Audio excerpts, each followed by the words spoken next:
Hello, I'm Ellen Helsper. I'm Professor of Social and Digital Inequalities at the London School of Economics and Political Science in the Media and Communications Department, and we are the UK REMEDIS partners.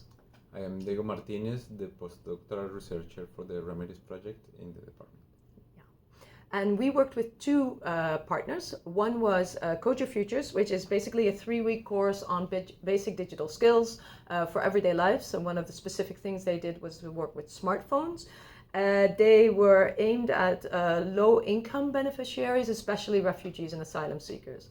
The other project that we work with is called Citizen Online. It's a one-to-one adult-focused course, and it specifically works with job seekers who are trying to develop digital skills to further employment, to get better employment opportunities, or to find jobs. So maybe you can say a little bit about how we went about this process. Yeah, we took two general steps. The first one is understanding what the intervention does in practice, what their goals are, the outcomes, the expected outcomes. And second, we shared a very basic questionnaire, so we can negotiate what questions were relevant for them and how we can apply the questionnaires. Yeah, so what worked really well was that flexibility, not just in terms of the questionnaire actually, but also in terms of the times at which the partners could apply it, so that they didn't have to kind of accommodate our time schedule and the project's time schedule, but it really worked for them. The other thing that was really important was the pre-test, not just because it allowed us to do a pre and a post comparison before and after the intervention, but also because we learned a lot about the characteristics of the beneficiaries of the intervention. So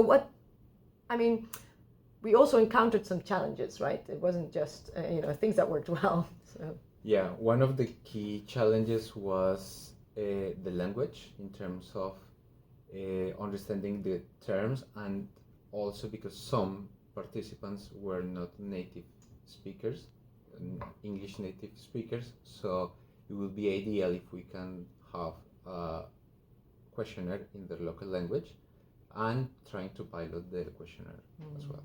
Yeah. So I think some of the things that we also found in terms of lessons learned, right, based on these challenges, was also how the importance of building relationships with the partners and the volunteers that worked with them from very early on. So because every intervention had its own specific circumstances and resources, so this kind of collaboration from the beginning was very important. Do you have any advice for evaluators? Yeah, the last advice is try to use the same questions in the pre and the post test. Don't try to mix questions in both instruments, because otherwise it will be too difficult to compare. Yeah, we learned a lot, right? And I'm sure there's still much more to learn. So we are going to continue this important work that we're doing with our partners here in the UK.